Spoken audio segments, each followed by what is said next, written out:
Hi, everybody. Thanks for coming to another pre-recorded demo. Today, we're going to go over a breakfast with some mini omelets in a muffin tin. So when I think of cooking as an outlet and as a way to pursue mental health, meal prep is a huge part of that. And being able to inject some variety into meal prep or make other people happy with meal prep for the whole family is something that comes to mind. I definitely like to save myself some time on those busy Zoom University work from home mornings, but it's easy to kind of get sick of the same thing every day. And a lot of breakfast meal preps tend to be on the sweeter side or more focused around oatmeal, which is just not my thing. I love a savory breakfast. So this is a great way to have mini omelets prepped for the whole week, to be able to, in one batch, add some variety to your meal prep to breakfast, and to be able to customize options to what folks in your household like. So I'm going to go over a couple different options, but everything is really totally up to you. And I'm just going to give some tips about using different types of veggies in mini muffin tin omelets, which is going to be a real challenge for me to say over and over again. Okay, so as I move a little bit closer, you might not be able to see all of my face, but that's okay as long as you can see the workspace. So I'm working with a muffin tin. No need to use a muffin tin this large. I'm going to demo with this one and then show you guys what some already made mini muffin tin omelets look like. They won't be in the tin because the only two tins I have are this one and one that has spaces shaped like dinosaurs. And I didn't think it would work for this purpose. So we're going to go with this one. Basic staple, if you've ever cooked an egg, you know the eggs stick to the pan. So you're going to need some kind of oil to grease the pan. I think spray oil is really easy for this purpose. So I've got some spray avocado oil here. You can use any spray vegetable oil that you like. You also don't have to use the spray oil. You could use a liquid olive or a canola or whatever you like to use at home. The spray just makes it really easy to coat the tins fully to avoid that egg sticking situation. And it still works. They just look less pretty if they decide to stick. You can put pretty much anything in a mini muffin tin egg omelet. Some items that you want to add, you're going to want to have pre-cooked. So any meats you'll want to pre-cook because we're just going to have these in the oven until the eggs are set. So that's going to be enough to do something like cook finely chopped pepper, but not necessarily to cook chicken. So if you want to add chicken, you're going to want to do something with pre-cooked chicken. I don't have any meat in the demo today, but I do have some other items that require pre-cooking. I really like to add grains to mine. I think it makes them super hearty and savory and has a nice texture. So I'm going to work with some brown rice that I've made ahead of time here. And I think legumes are a really good addition too. You can take sort of a black bean approach and make it almost like a Western omelet. I've got lentils today just because that's what I had around. But I've got some pre-cooked lentils ready to go. I also have tofu, which I definitely don't need to pre-cook. I've got some broccoli that is raw. I'm going to chop it up finely, and that will cook nicely in the eggs. I'm also going to work with a yellow zucchini, just because I really love zucchinis. And I'm going to work with a sweet potato. So this one, potatoes and starchy vegetables in general, if you want them to be diced, you're going to want to pre-cook them most of the way through because this just won't be enough time in the oven to cook through a potato. I'm going to shred this, so it is going to go ahead and cook through for me, and it's going to work out. Of course, we need our eggs, but we're actually going to deal with those last. And I also have two more items. I've got some feta, because I think it's delicious and it goes a really long way with savory flavor with just a little bit. And then I personally think salsa goes with every egg dish. That's not necessarily the most popular opinion, but I think salsa belongs. You could always do diced tomatoes, and you could always forego the tomato altogether. So some online recipes are going to suggest that you beat your eggs and you finely chop all of your ingredients and you pre-mix them all together at once. That's totally fine, and you can do that. But I actually like to know how much of my veggie mix is going into each cup, and I kind of like the layered effect. So because the eggs are going to be liquid and you're going to pour it over top, I like to fill my tins with whatever I want to go in them and then pour the egg over top.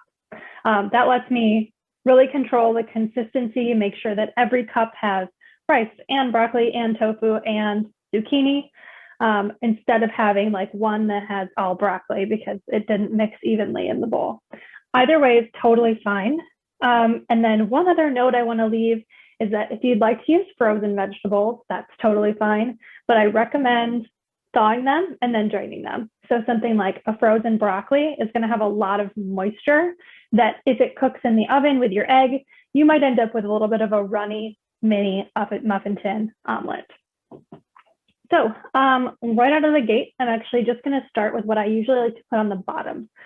So I'm going to spray my tin so I don't forget. And I'm just going to work with these 6 central spaces because this is only for myself.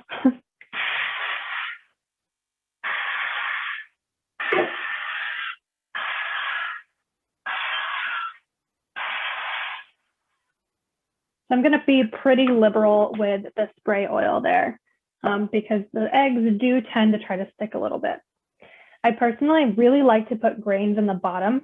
I think it makes a nice base. It makes it really hearty. And something like rice is small enough that when you pour the egg over, it's going to fill in the spaces in between and still hold together really well. Obviously, the more ingredients you add, the less solidly eggy each mini omelet's going to be.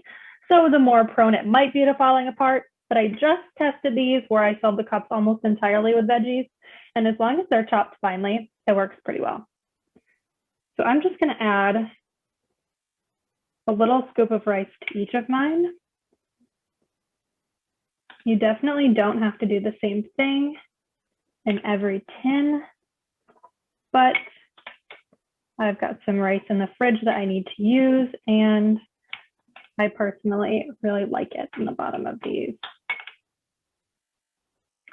I will also add that we're going to use the oven today, but I used to make these religiously in my old attic walk-up apartment in a toaster oven, and it worked just fine.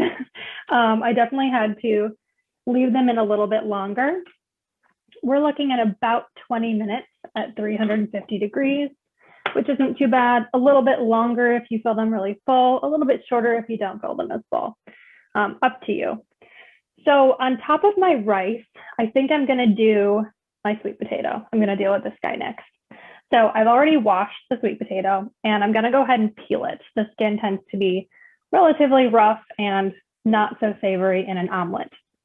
So it's important to wash the sweet potato even though we're going to peel it, because in the process of cutting and peeling, we're moving through that skin that's been exposed to whatever this sweet potato has run into in the farming, harvesting, and going to Kroger process. So I'm just going to chop off the ends there. They tend to be not as desirable. May not have done an amazing job of washing this, so I'm going to rinse it one more time.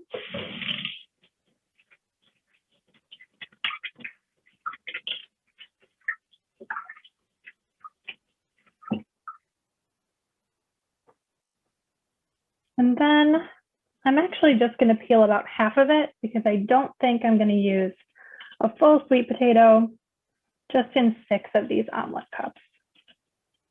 I'm just using a basic vegetable peeler here. This is a safer move than trying to peel it with a knife itself, but you can use a knife with some caution. If you want to go the dicing route, you can even microwave a sweet potato to pre-cook it a little bit. If you have a hard time cutting an entirely raw sweet potato because it's pretty hard, you can go the classic route of stabbing it with a fork a couple of times so it doesn't tend to explode, and popping it in the microwave for a few minutes. That's going to soften it a lot. It's not going to be cooked all the way through the center, but it will make it a lot easier to chop, and then it will finish cooking in the oven in the egg tin.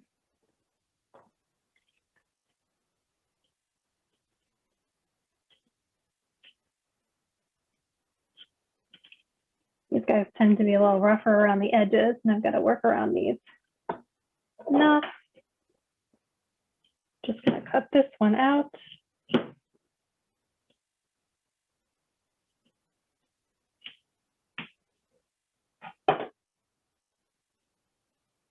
Okay, that's looking pretty good.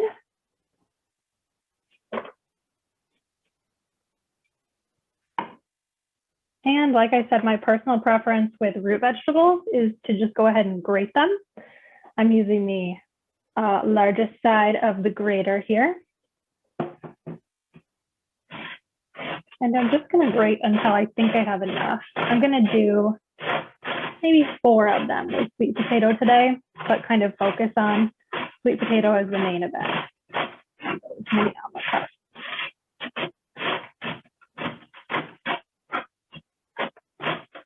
I suppose I could turn this around. I'm just not as good with my left hand, guys.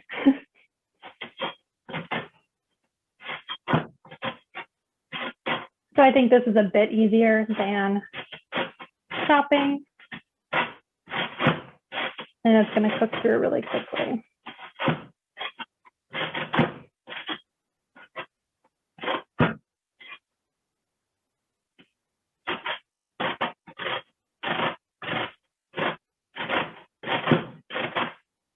Okay, now that I've made a mess,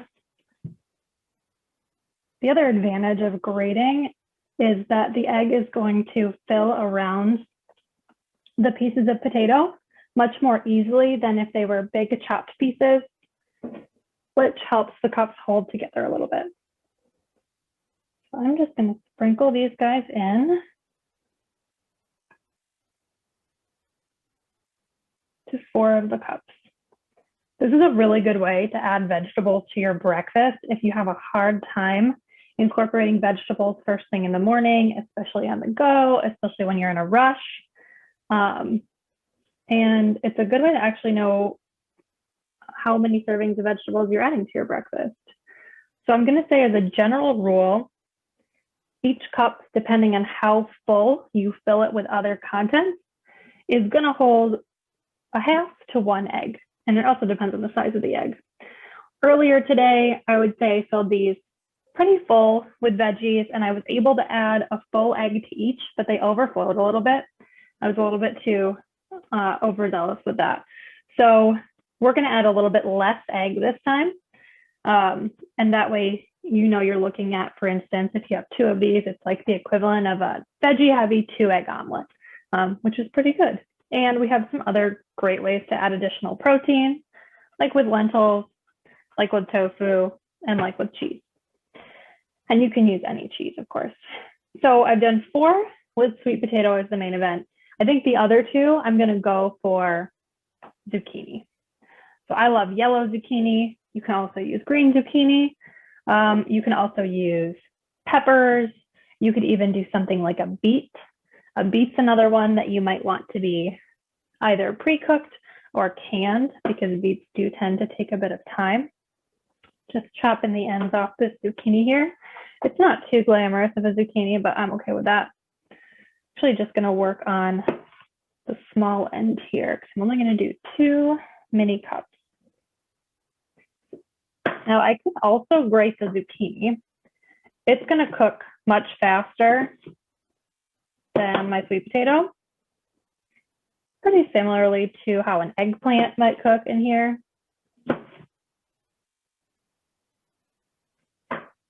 So I'm actually just going to really finely chop it.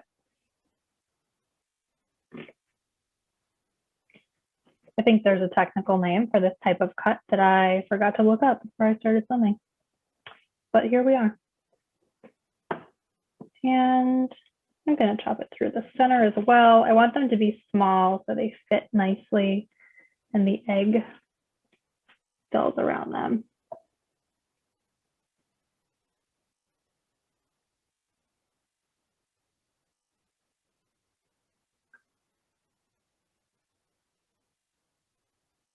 Sweet potatoes, like carrots, are super high in vitamin A, and zucchini are really high in vitamin C, actually. And anytime we're making the vegetables the main event of our breakfast, we're actually adding fiber to a meal that otherwise might be relatively low in fiber, unless you're going the oatmeal route. I know a lot of times my on-the-go breakfast is like a yogurt, where I feel like I'm missing out on the opportunity to add some savory, fiber-rich items that I really like into my day. Okay, I think feta belongs with both sweet potato and zucchini. Show you guys what it's looking like. So they're looking a little bit full, but I could always shake it down a little bit. And I'm gonna add a little bit of feta to each cup. Like I said, feta is one of my favorites because it is so rich in flavor, even with just a little bit. So it makes me feel like I've gone out to like a fancy brunch that we can't go to now because of COVID. But instead, I'm just at my work from home desk where I've been for the last year, right?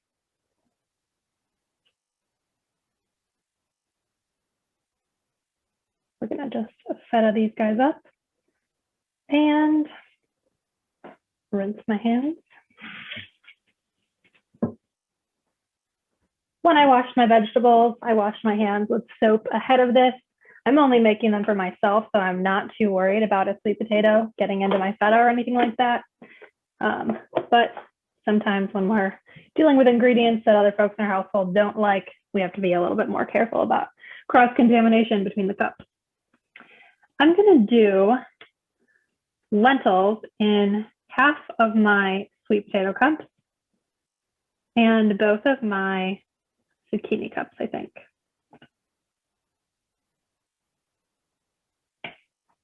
Now I'm realizing I've barely left room for my broccoli, but I think I can get that into these other two sweet potato cups and focus on the tofu with my zucchini. This is not a scientific process, as you can tell.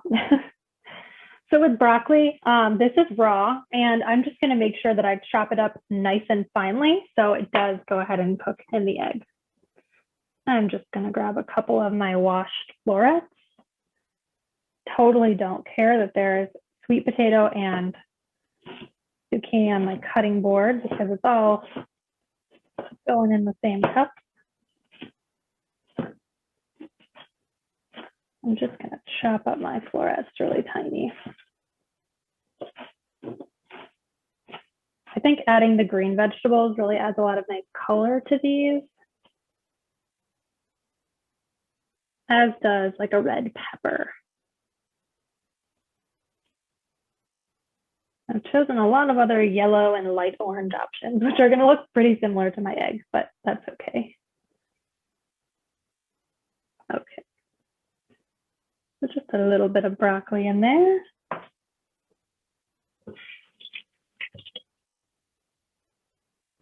These are the days when we wish our kitchens happened to better accommodate filming cooking demos.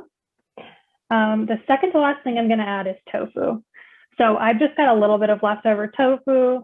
I've pressed the water out of it with a paper towel, and I'm gonna go for crumbling it here for this purpose because it's just gonna blend in with the other ingredients. And I'm not a huge fan of taking a big bite of tofu alone. So since my hands are clean, I'm gonna go ahead and just grab a piece and I'm gonna crumble it into the omelet cups that I want to incorporate tofu. Tofu is actually a really interesting and kind of popular egg substitute. It's tough, so it definitely requires some creative seasoning to do something like an omelet with tofu instead of egg. It's really not super well disguised because it's just not going to have the texture, but it is going to go ahead and replace that protein source. And it's an interesting combination with some veggies, so always an option. And the last thing I've got over here is my salsa. I think salsa pretty much always belongs with eggs, or at least some kind of tomato. So I'm gonna add salsa to maybe all of them. Let's see if I can fit it in all of them. You also always have the option to add the salsa at the end. Go ahead and put a dollop on the finished product once it comes out of the oven. I like the red color that the salsa gives the top as it cooks. But if you like your salsa cold, you can always do a dollop on the end of the cooked omelet cup. Okay, you can't see them too well there, but they look a little bit prettier now. Let's see. So I've essentially got 3 different versions here. I've got some zucchini with feta and lentils and tofu and salsa.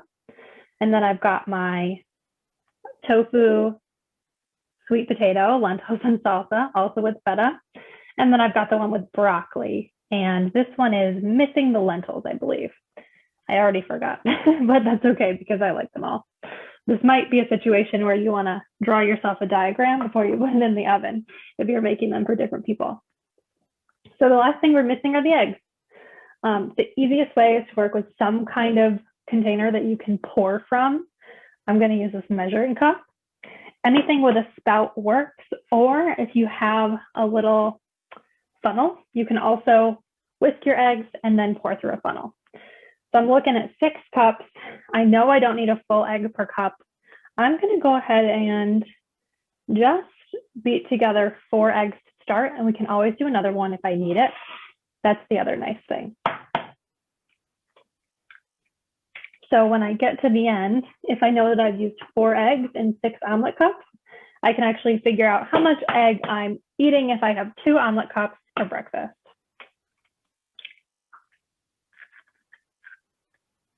Or 3 or 4.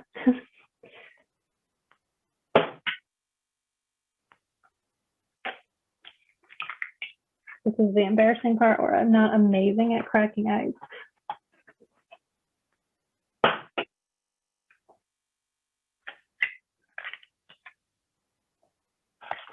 You can also use muffin tins to make something like a sunny side up egg, where you would just grease and then crack the egg directly into the cup. I think it takes a bit longer to bake that way, depending on how hard you like your yolk. But that is an option that I've seen folks do as well. I've even seen people cook a fried sunny side up egg just on a sheet pan with a ridge on the edge. So that's an option. I don't have a whisk, so I'm gonna whisk my eggs with a fork.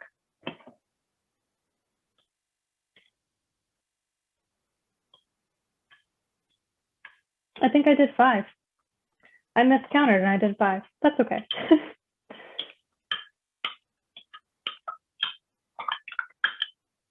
Got distracted talking and I cracked all 5 eggs.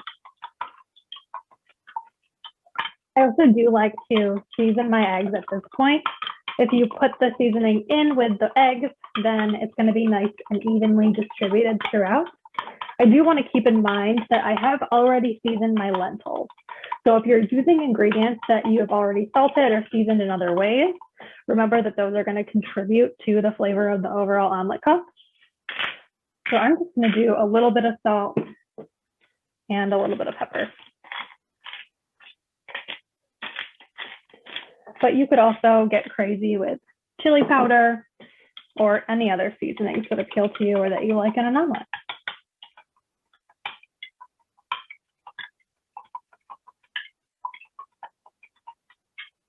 Okay. So I do recommend leaving a little bit of space at the top.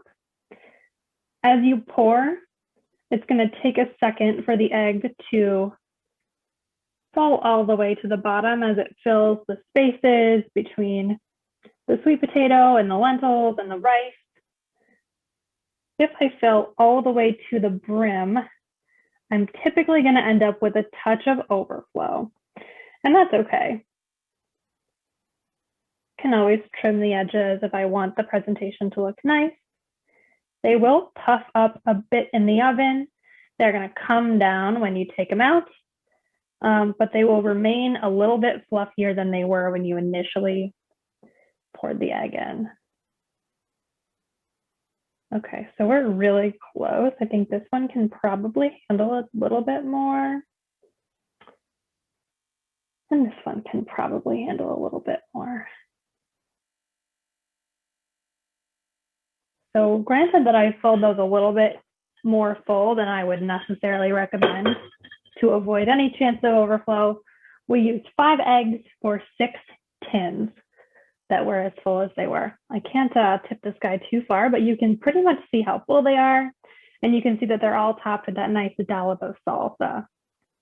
So I would pop these into the oven at 350 for 20 minutes. These might take closer to 25, just given how full they are. And when they're done, I'm gonna have a product that looks like this. So these have a couple different options in them. These are also sweet potato, salsa, and rice with feta and lentils, but they are missing the broccoli and they're missing the zucchini. So they look pretty cute. They go nicely with another dollop of sauce or anything else that you like to have on the side, hash browns or whatever your preferred breakfast sides are. So thanks for watching. Feel free to direct any questions our way and see the attachments for the written recipe. Thanks.